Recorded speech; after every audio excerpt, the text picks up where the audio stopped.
السلام عليكم. اليوم ان شاء الله غادي نشوف معكم مسمنه معمره بالشحمه في الفران، كتجي لذيذه بزاف ومذاق هائل. تبعوا معايا الطريقه.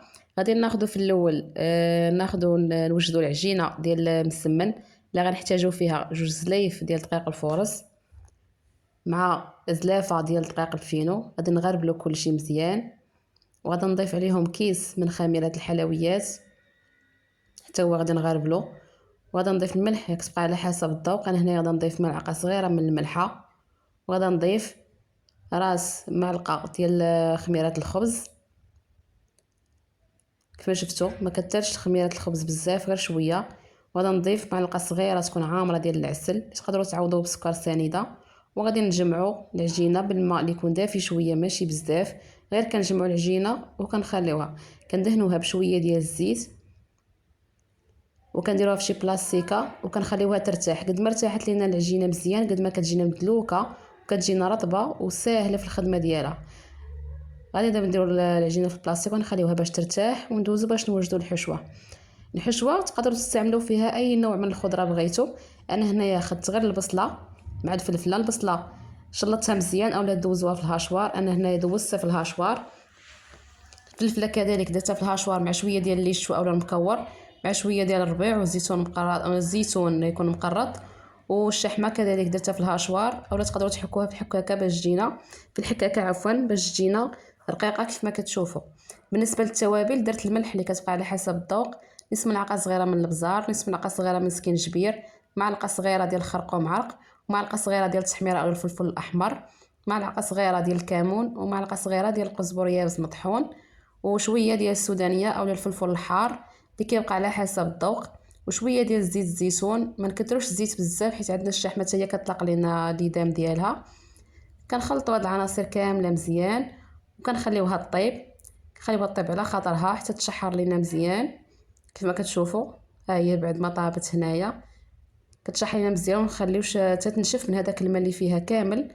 وكنقسمها على 4 حيت غدا هنايا نحتاج غندير بحال 4 مسمنات اللي معمرين. نقسمها على 4 ونخليها. بعد ما بردت لينا الحشوه مزيان كندوز باش نشكل العجينه ديالنا. شفتوا العجينه بعد ما ارتاحت كيفاش كتولي، كتجي رطبه وبسهوله كنخدموها، كتجي بحال مدلوكه. كنشكل كويرات على هذا الشكل، كنقادهم مزيان كيف ما كتشوفوا. هانتو العجينه راه واخا ما دلكناها ما والو ولكن كتجي رطبه كما قلنا خليناها ترتاح على خاطرها باش تجينا ساهله وكنخدموها بسهوله. هنايا بعد ما شكلت الكويرات كاملين اللي عندي غادا ندهنهم بشويه ديال الزيت وغادا نبدا نشكلهم. غندهن بشويه ديال الزيت وغادا نشكلهم. بالنسبه للتوريق غادا ناخذ الزيت، غادا نخلط معاه معلقه كبيره ديال النشا ومعلقه ديال التحميره او الفلفل الاحمر، نخلطهم مزيان على هذا الشكل كيف ما كيجيو. وكنورق بها كتجي زوينه في التوراق. كناخذ اول وحده اول كويره شكلت هي اللي كنخدم هي الاولى، كنورقها مزيان على هذا الشكل.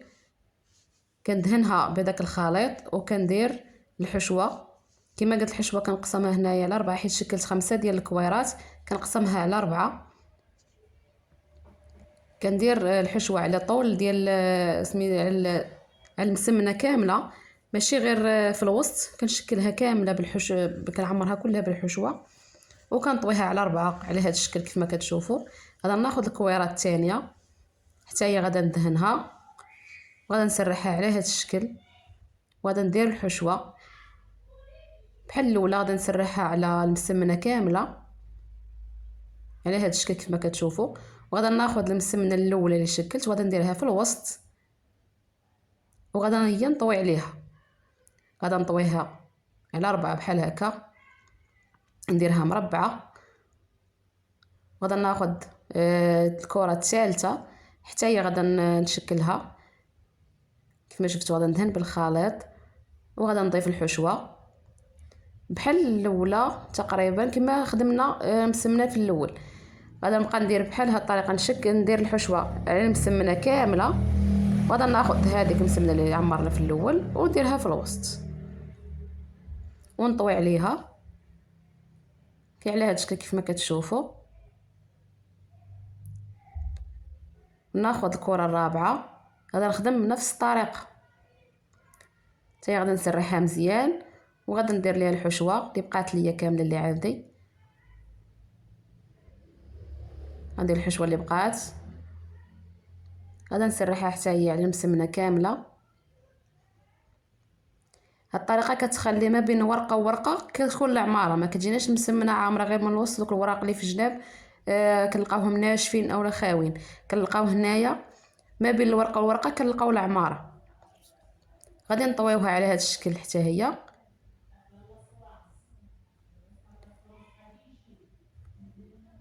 وغادي ناخذوا المسمنه الاخرى هنايا، غادي غير ندهنوها بداك الخليط ديال التوريق اللي فيه الزيت والنشا مع التحميره. ما غاداش ندير فيه العماره نهائيا، غادي نضيف هنايا المسمنه العامره على هذا الشكل، وغادي نطويو عليها.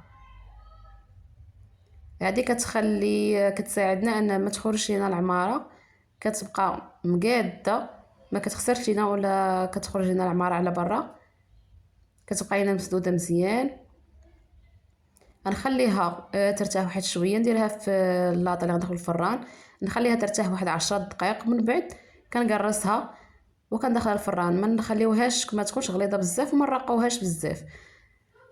وكندخلوها الفران اللي يكون سخون مزيان، نخليوها على نار اللي تكون متوسطه تطيب على خاطرها. غتشوفوا كيفاش كتجي محمره مقرمشه، كتجي رطبه من الداخل وكلها مورقه ولذيذه بزاف. جربوها وبالصحه والراحه.